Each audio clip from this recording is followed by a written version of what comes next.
Good morning friends. Exam गुरु YouTube channel में आपका स्वागत है। मैं प्रदीप। आज की जो वीडियो है हमारी सामान्य जानकारी की है। ठीक है, आज की वीडियो आपकी सामान्य जानकारी की है यूपी लेखपाल की। ये पेपर है 2015 का। आज हम इसको सॉल्व करेंगे। ठीक है फ्रेंड, चलिए। तो आपका पहला क्वेश्चन दे रखा है,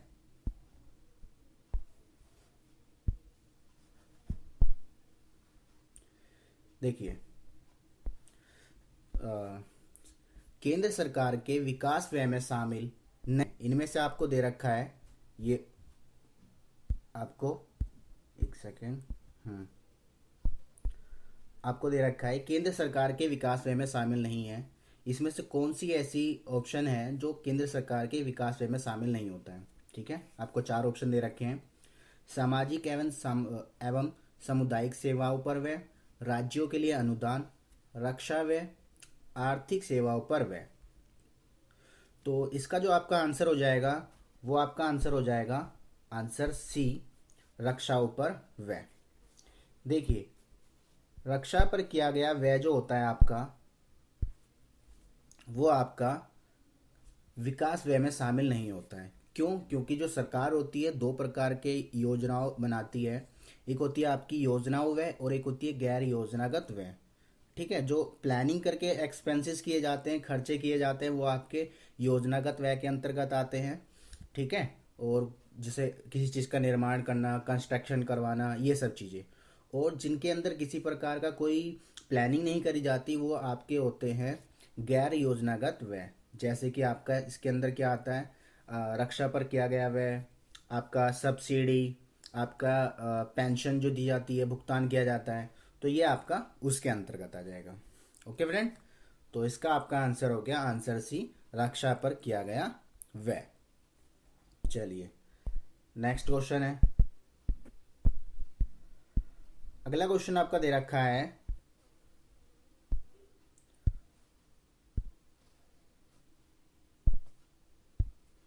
हमारे रुधिर में ऑक्सीजन का परिवहन एक प्रोटीन द्वारा होता है जिसका क्या नाम है। आपको चार ऑप्शन दिए हैं। तो देखिए, जो हमारे शरीर में ऑक्सीजन का परिवहन होता है ना, वो हीमोग्लोबिन के द्वारा होता है। ठीक है, इसका आंसर आपका हो जाएगा सी, हीमोग्लोबिन के द्वारा होता है, जो कि किससे बना होता है, प्रोटीन से बना होता है। ठीक है, प्रोटीन नामक धातु से बना होता है। और जो प्रोटीन होता है वो आपका क्या होता है, एमिनो एसिड की फॉर्म में होता है। ठीक है, तो आपका इसका आंसर हो जाएगा सी, हीमोग्लोबिन, जो कि प्रोटीन से बना होता है। चलिए, नेक्स्ट आपका है, अंतरराष्ट्रीय गमन क्या है, इंटरनेशनल माइग्रेशन क्या होता है। तो देखिए फ्रेंड, इंटरनेशनल माइग्रेशन या अंतरराष्ट्रीय गमन जो होता है वो आपका एक देश से दूसरे क्षेत्र की ओर, ठीक है, एक कंट्री से दूसरे कंट्री में जब हम प्रवासन करते हैं, संचलन करते हैं, तो आपका वो माइग्रेशन कहलाता है। तो आपका इसका आंसर हो जाएगा ए। जैसे इंडिया से कुछ लोग हैं वो अमेरिका चले जाते हैं, या अमेरिका के कुछ लोग हैं वो इंडिया आ जाते हैं, तो ये आपका माइग्रेशन कहलाता है। ओके फ्रेंड, चलिए, नेक्स्ट आपका है, नेक्स्ट दे रखा है, नेपाल भूकंप त्रासदी के दौरान भारत सरकार द्वारा संचालित किए गए बचाव कार्यों को कौन सा नाम दिया गया था। तो देखिए फ्रेंड, ये रेस्क्यू ऑपरेशन था, ये भारत ने चलाया था। ये 2015 में हुआ था नेपाल के अंतर्गत। ठीक है, नेपाल में भूकंप आया था तो उसके लिए रेस्क्यू ऑपरेशन इंडिया ने चलाया था 2015 में। इंडिया को इन्फॉर्मेशन मिलते ही 15 मिनट के अंदर ये रेस्क्यू ऑपरेशन इंडिया ने करा था, और इस रेस्क्यू ऑपरेशन का नाम दिया था ऑपरेशन मैत्री। ओके फ्रेंड, चलिए, नेक्स्ट दिया है, लोकसभा चुनाव के लिए उम्मीदवार बनने की न्यूनतम आयु सीमा कितनी होती है। आपके चार ऑप्शन है, ए 30 year, 25 year, 18 year and 20 year. तो देखिए फ्रेंड, जो लोकसभा होता है उसके अंतर्गत जब हम कोई उम्मीदवार बनना चाहता है तो उसके लिए मिनिमम आयु जो होती है 25 होती है। ठीक है, और आपको पता हो प्रेसिडेंट के लिए 35 होती है, और पीएम के लिए 30 होती है, ठीक है। और लोकसभा उम्मीदवार के लिए जो आती है वो 25 होती है, ठीक है फ्रेंड। तो आपका आंसर हो जाएगा बी। और ये क्यों होती है, ये आर्टिकल 84 में आपको दे रखा है, आप उसको पढ़ लोगे तो आपको पूरी डिटेल मिल जाएगी, आर्टिकल 84। चलिए नेक्स्ट, 16 अगस्त 1946 को प्रत्यक्ष कार्यवाही दिवस मनाया गया, वो किनके द्वारा मनाया गया था? तो देखिए फ्रेंड, 16 अगस्त 1946 को पहली बार मुस्लिम लीग द्वारा पाकिस्तान की जो मांग की गई थी, जैसे जब भारत आज़ाद नहीं हुआ था, इंडिपेंडेंस नहीं मिला था इंडिया को, और डिवाइड भी नहीं हुआ था, तो उससे पहले क्या था, मुस्लिम लीग द्वारा पाकिस्तान की मांग करी गई थी, जिसके अध्यक्ष मोहम्मद अली जिन्ना थे, ठीक है। तो उस समय जब इन्होंने मांग करी थी, तो उस समय उनकी मांग को तत्काल ऑन द स्पॉट ही, मतलब कुछ ही समय में स्वीकार कर लिया गया था, जिसके द्वारा प्रत्यक्ष कार्यवाही दिवस मुस्लिम लीग द्वारा मनाया जाता है। तो इसका आपका आंसर हो जाएगा बी। ओके फ्रेंड, चलिए नेक्स्ट आपका हो गया, चोरी चोरा घटना कब हुई थी? ये इंपॉर्टेंट क्वेश्चन है। तो देखिए, चोरी चोरा जो घटना थी वो आपकी 5 फरवरी 1922 को हुई थी। ओके, 5 फरवरी 1922। एक्चुअली ये उत्तर प्रदेश के यूपी में, ठीक है, यूपी में पड़ता है आपका, यूपी में हुई थी, उत्तर प्रदेश के स्थान पे हुई थी, चोरी चौरा नामक स्थान पर। एक्चुअली ये हुई क्यों थी, ये जो थी वहाँ पे पुलिस स्टेशन थे, तो उसके अंदर पुलिस कर्मियों को जिंदा जला दिया गया था आंदोलनकर्ताओं द्वारा, इसीलिए इस घटना को चोरी चोरा नाम दिया गया था। ओके फ्रेंड, हाँ एक बात बता दो, इसके अंदर जो मरने वालों की संख्या थी पुलिस वालों की, वो आपकी 22 ही पुलिस वाले थे जो मर गए थे, ठीक है, जिंदा जला दिया गया था। चलिए नेक्स्ट, अगला आपका दे रखा है, निम्न में से अधिकरण विद्युतीय तत्व कौन सा है? इसका मतलब सबसे ज़्यादा जो इलेक्ट्रॉन्स लेता है वो कौन लेता है? Fluorine, oxygen, sodium, bromine. तो देखिए, सोडियम तो आपको देता है, ठीक है, इस पे तो पॉजिटिव होता है, नेगेटिव होता है आपका फ्लोरीन पे। ओके फ्रेंड, चलिए नेक्स्ट आपका दे रखा है, किस देश ने कोपा अमेरिका 2015 जीता था? ये 2015 की बात करी जा रही है, 2015 किस कंट्री ने जीता था? तो देखिए, इसके अंदर आपका पेरू, चिली, अर्जेंटीना और ब्राज़ील दे रखा है।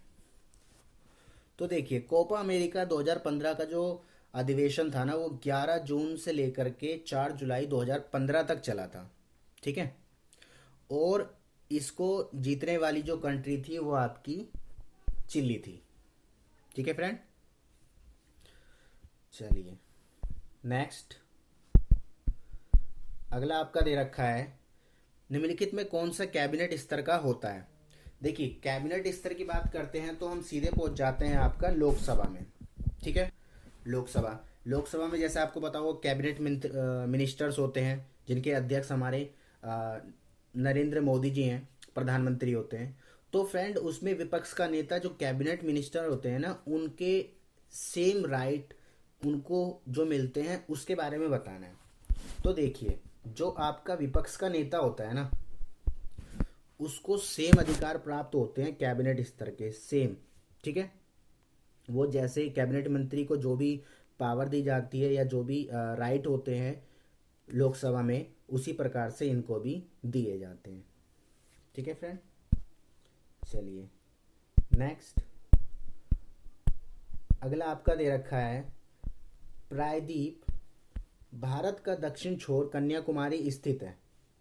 तो देखिए, जो भारत का दक्षिणी छोर कन्याकुमारी स्थित है, ये आपका भूमध्य रेखा के उत्तर में है, ठीक है फ्रेंड, ये आपका भूमध्य रेखा के उत्तर में है। एक्चुअली में ये क्या है, एक तमिलनाडु का ही शहर है, ठीक है, जो कि एक काल्पनिक रेखा होती है, पृथ्वी की एक काल्पनिक रेखा है, जिसको हम बोलते हैं कौन सी है, भूमध्य रेखा। वो हम ये मानते हैं कि आपकी सपोज ये पूरी पृथ्वी है, तो उसको इस तरीके से काट के जाती है। ठीक है, ये काल्पनिक रेखा होती है, मानी गई रेखा है। और यहाँ आपका भारत पड़ता है तो यहाँ पे आपका ये तमिलनाडु के अंतर्गत आ जाती है, यानी कि भूमध्य रेखा के उत्तर में। चलिए, अगला क्वेश्चन दिया आपका, सविनय अवज्ञा आंदोलन का मुख्य उद्देश्य क्या था? तो फ्रेंड इसमें आपको चार ऑप्शन दिए, देखिए। जो सविनय अवज्ञा आंदोलन है इसका मुख्य उद्देश्य क्या था? देखिए, जो आपका सविनय अवज्ञा आंदोलन था इसका मुख्य उद्देश्य था नमक के विरुद्ध। ठीक है, इसका आंसर हो जाएगा आपका डी, नमक के विरुद्ध, जो कि किसके द्वारा चलाया गया था? महात्मा गांधी के द्वारा। ठीक है, कब चलाया गया था? अगर हम बात करें तो आपका 12 मार्च 1930 में, 12 मार्च 1930 को दांडी यात्रा शुरू करी गई थी, जिसको नमक कर के विरुद्ध से सविनय अवज्ञा आंदोलन का पर्पस बोलते हैं। ओके फ्रेंड, चलिए अगला आपका क्वेश्चन दे रखा है, भारत की उच्चतम वार्षिक वर्षा कहाँ पर दर्ज की गई है? तो फ्रेंड देखिए, जो सबसे ज़्यादा भारत के अंदर वर्षा होती है उसको हम मेघालय में होती है वो। ठीक है, मेघालय में जो जगह है आपका मानसीराम, यहाँ पर वर्षा होती है, यहाँ पर बहुत ज़्यादा वर्षा होती है, 1100 के आसपास सेंटीमीटर के यहाँ पे रेट है। ठीक है, तो बहुत ज़्यादा वर्षा होती है, कहाँ पे होती है आपकी? मानसीराम, मेघालय में। ठीक है फ्रेंड, ये ईस्ट में पड़ता है आपका। चलिए, अगला आपका दे रखा है, एनपीपी क्या है? तो देखिए फ्रेंड, एनपीपी क्या है? नेशनल पॉपुलेशन पॉलिसी है। ठीक है, जिसको 2000 में स्थापित किया गया था भारत सरकार द्वारा। ठीक है, और इसका एक मकसद क्या है? National population policy. तो आपका इसका आंसर हो जाएगा ए। इसका मतलब क्या था? इसको मेज़र करना था कि पॉपुलेशन कितनी है, कैसे उसको कंट्रोल कर सके ताकि आपकी जो जनसंख्या है वो एक स्थिर रह सके। ठीक है, चलिए नेक्स्ट आपका दे रखा है,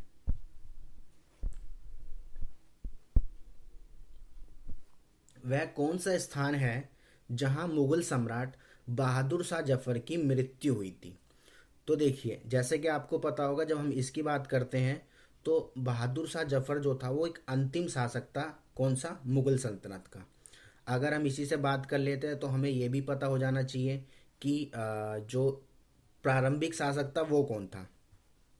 बताइए फ्रेंड, जो प्रारंभिक शासक था वो कौन था मुगल सल्तनत का?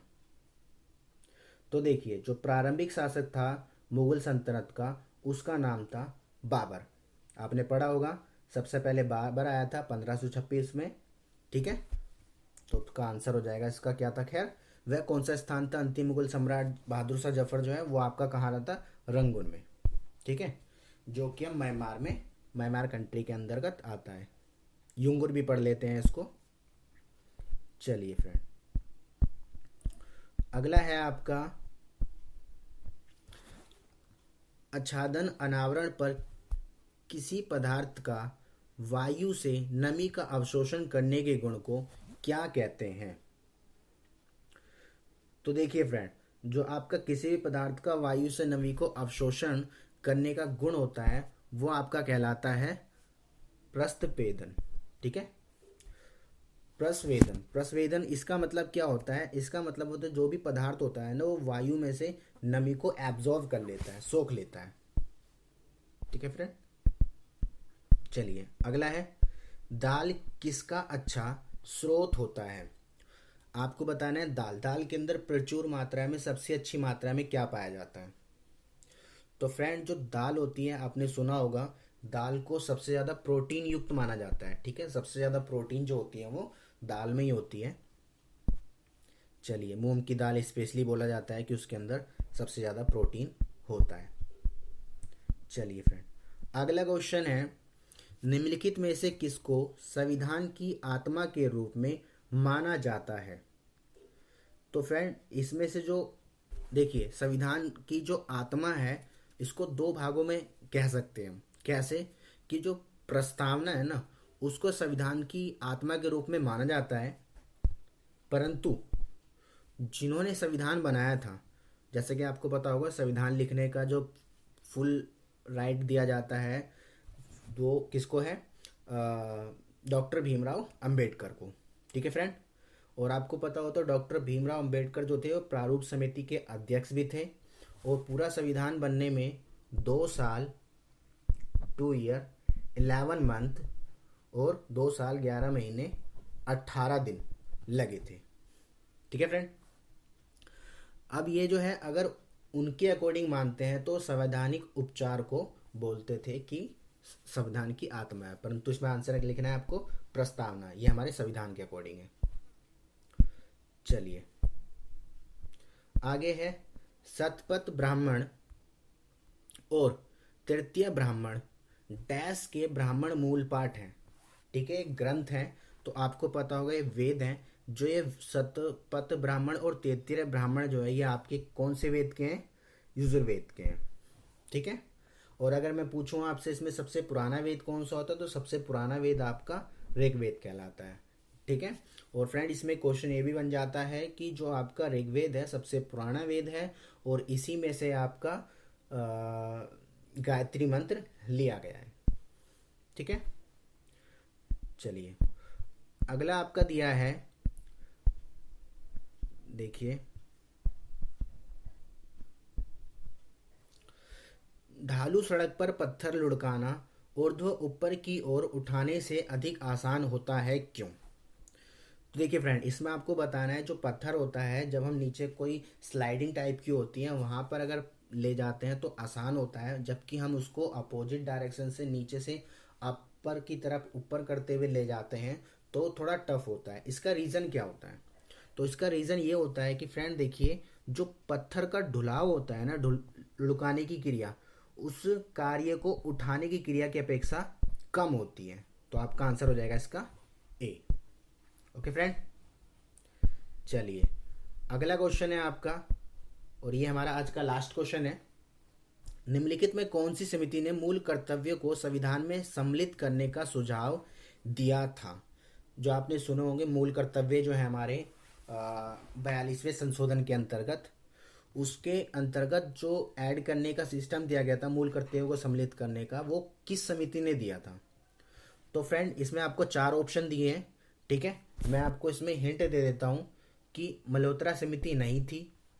ठीक है, मैं आपको इसमें 2 कैंसिल करता हूँ। मल्होत्रा समिति नहीं थी और आपका राघवन समिति नहीं थी। अब आपका आंसर बचा है नरसिंह समिति और स्वर्ण सिंह समिति। इन दोनों में से एक आंसर है। आप इसमें जो भी आंसर है उसको कमेंट बॉक्स में लिखेंगे। ठीक है, मैं वेट करूंगा आपके मैसेज का कि इसका आंसर क्या है, आप क्या लिखते हैं। मैं आपको बता दूं ए और बी नहीं है, आंसर बी और डी में से है। ठीक है, ए सी नहीं है, बी और डी में से कोई आंसर है। या तो नरसिंह समिति है या स्वर्ण सिंह समिति है। फिक्स समिति है, इसमें से एक कंफर्म एक ही है।